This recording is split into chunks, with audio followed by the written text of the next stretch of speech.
Hi, welcome back to Exceptional Americanism. And I'm your host, Mac. I'm here to tell you a little bit about myself today. So, I'm in my mid 40s. I'm originally from Northwest Georgia, foothills of the Appalachians. Um,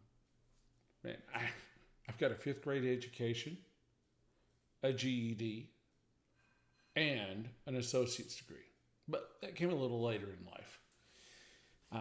I started working off and on when I was 10 illegally. Started working legally at 15, working every hour I could work under the law, and sometimes a few extra. And then, as soon as I was able to work full time hours, I was working full time and then some. By 17, I was in restaurant management.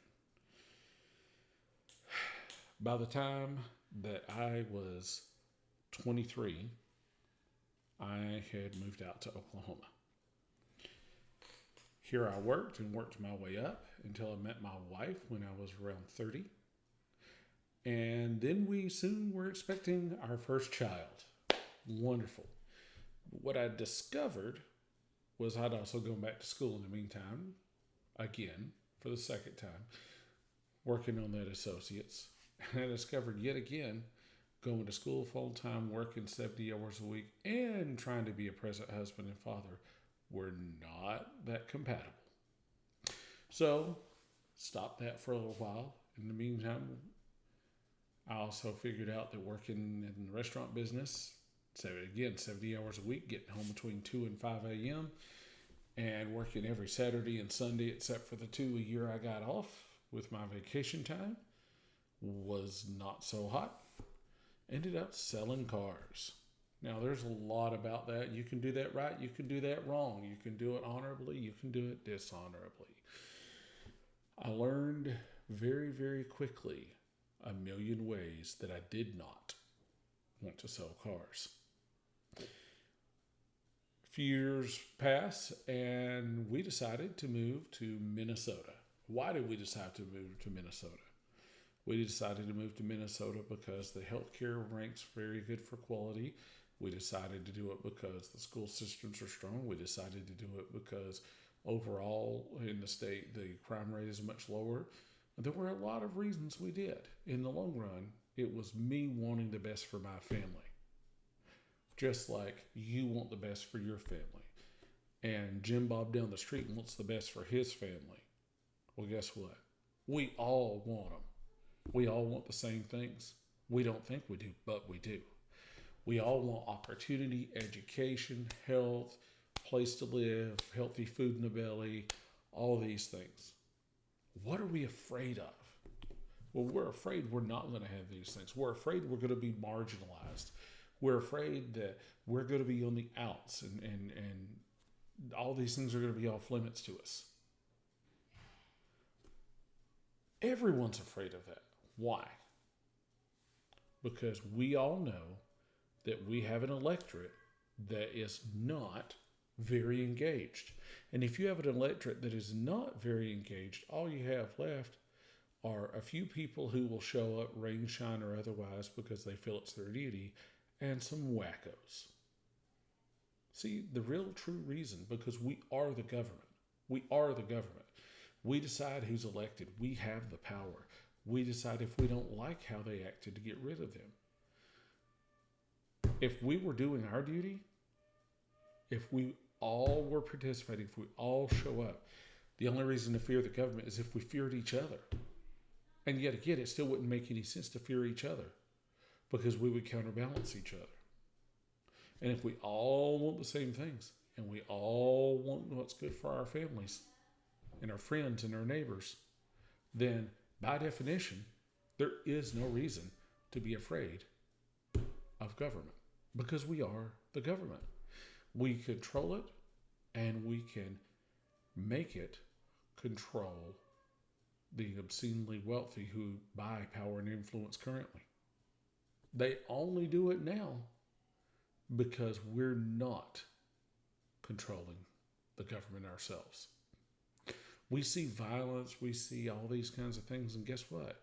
We see that because they don't have any answers, because people feel hopeless. Well, the reality is the answer is right there. And yeah, you on the other side of the screen I'm looking out of.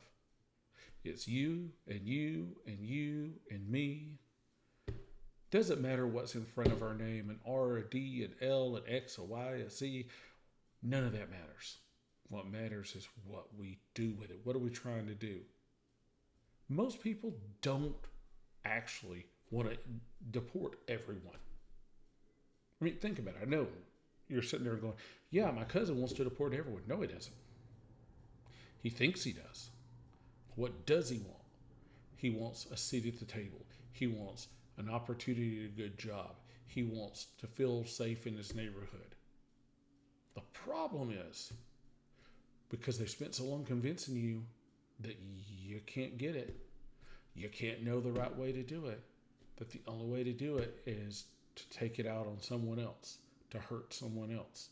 It doesn't matter if it's going to fix the problem. It keeps getting them reelected. It keeps them rich. It keeps them owning companies and being able to deny you your health insurance coverage and all these other things. We're done with it. We're forming a mindset where we are going forward, and we are not going to let that happen anymore. You know, for all the negative connotations associated with it from the movie, there is one thing in particular that matters. When you look in the mirror and you say, I'm mad as hell, that doesn't mean anything. When you say, I'm mad as hell and I'm not going to take it anymore, that doesn't mean anything. When you say, I'm mad as hell, I'm not going to take it anymore, and I'm going to make sure that anybody out there, any politician in office who's not doing the people's business, anybody who spends more time trying to go on Fox News or CNN, anybody who takes bribes, legal or otherwise, from these super rich fat cats, tech companies, whatever it is, I'm going to make sure that I and my friends and my family and everyone I know do our best to vote you out of office. And if the next person does that, then I'm going to do it to them too. That matters. You, I, and everyone else can do it. You want to belong? You belong. You belong to one of the largest, most important, most powerful groups in this country, and by definition, in the world. A U.S. resident has a larger percentage of the world economic power than in any other country in the world. A U.S. citizen has a larger percentage of electoral power than anywhere else in the world. A U.S. voter, doubly so. But it only matters if you do it. If you vote, if you research, if you study the actual text of the actual bill so you know what it is that's in it, not what they told you was in it. Not what they said, not what Janine Pirro said, not what Rachel Maddow said. What's really in it? What does it really do? Now, many of us are way too busy to spend all the time on that.